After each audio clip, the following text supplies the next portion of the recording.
and evil is in the professed camp of the Lord, so gross in its impudence that the most short-sighted could hardly fail to notice it during the past few years.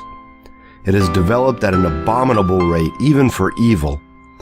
It has worked like leaven until the whole lump ferments. The devil has seldom done a cleverer thing than hinting to the church that part of their mission is to provide entertainment for the people with a view to winning them. From speaking out as the Puritans did, the church has gradually toned down her testimony, then winked at and excused the frivolities of the day. Then she tolerated them in her borders.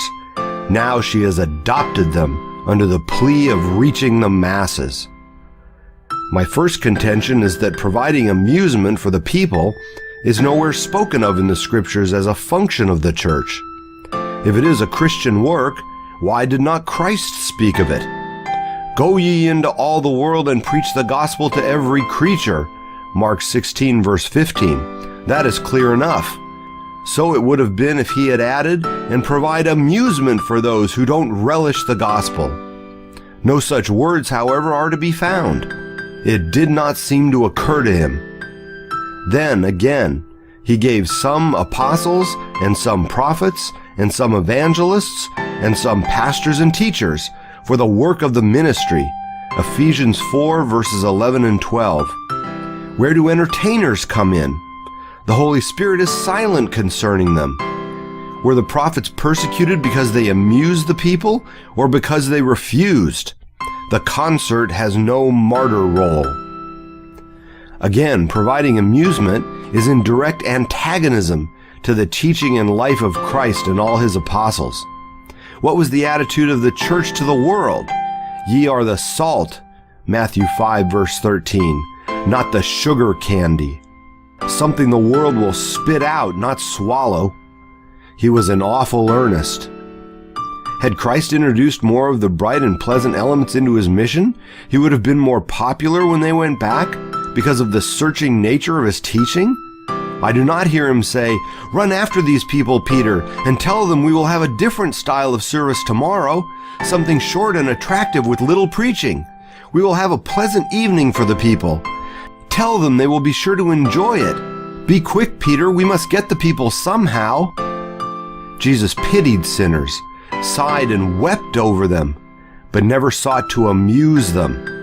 In vain will the epistles be searched to find any trace of this gospel of amusement. Their message is, come out, keep out. Anything approaching fooling is conspicuous by its absence. They had boundless confidence in the gospel and employed no other weapon. After Peter and John were locked up for preaching, the church had a prayer meeting, but they didn't pray, "Lord, grant unto thy servants that by a wise and discriminating use of innocent recreation, we may show these people how happy we are." If they ceased not from preaching Christ, they had not time for arranging entertainments. Scattered by persecution, they went everywhere preaching the gospel. They turned the world upside down. Acts 17, verse 6. That is the only difference. Lord, clear the church of all the rot and rubbish the devil has imposed on her to bring us back to the Bible. Lastly, the mission of amusement fails to effect the end desired. It works havoc among young converts. Let the careless and scoffer who thank God because the church met them halfway speak and testify. Let the heavy laden who found peace through the concert not keep silent. Let the drunkard to whom the dramatic entertainment has been God's link in the chain of the conversion stand up. There are none to answer. The mission of amusement produces no converts.